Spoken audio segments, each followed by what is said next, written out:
Hello, তোমরা আগের ভিডিওতে কি দেখলে যে নিউট্রালাইজেশন রিঅ্যাকশনে অ্যাসিডের সাথে বেস রিঅ্যাক্ট করলো, একটা সল্ট তৈরি হলো। এবার সল্টটা যে তৈরি হলো আজকে সেটা আমরা প্রুফ দেখাবো।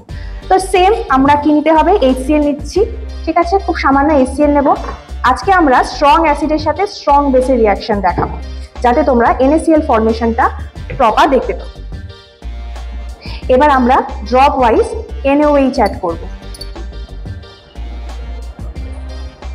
দেখো হোয়াইট ফিল্ম তৈরি হচ্ছে।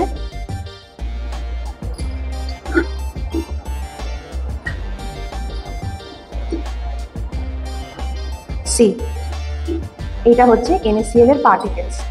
এবার তোমাদের সেটা বিশ্বাস হচ্ছে না, তো এখানে আমরা কি জানি, ওয়াটার আর সল্ট ফর্ম হয়। তো ওয়াটারটা যতক্ষণ না এভাপোরেট হবে NaClটা তোমরা বুঝতে পারবে না। তো তার জন্য আমরা কি করব, এটাকে হিট করব। সি, আমরা আমাদের রেডি করে নিয়েছি, নাও আমরা এটা বসাবো। এবারে জলটা যখন এভাপোরেট হয়ে যাবে তখন NaClটা আমরা ফর্মটা দেখতে পাবো। দেখতে পাচ্ছ হোয়াইট ফিল্মের পার্টিকেলস গুলো, এগুলোই হচ্ছে NaCl এর। দেখো জলটা আস্তে আস্তে এভাপোরেট হয়ে যাচ্ছে আর নিচে লবণগুলো ছিটিয়ে পড়ছে।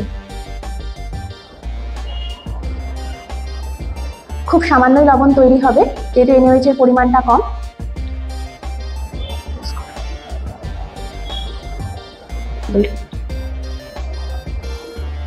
দেখো তোমরা নুনটা পুরো ছিটিয়ে পড়েছে। তো এইভাবে NaCl আমরা ঘরে তৈরি করতে পারি, কিন্তু তোমরা সবাই জানো যে এটা কিন্তু এডিবল নয়। এটাকে বাড়িতে ট্রাই করবে না। এটা হচ্ছে তোমার একটা প্রুফ যে নিউট্রালাইজেশন রিঅ্যাকশনে সল্ট অ্যান্ড ওয়াটার ফর্ম হয়। ওয়াটারটা এভাপোরেট হয়ে যাওয়ার জন্য আমরা সল্টটা পাচ্ছি।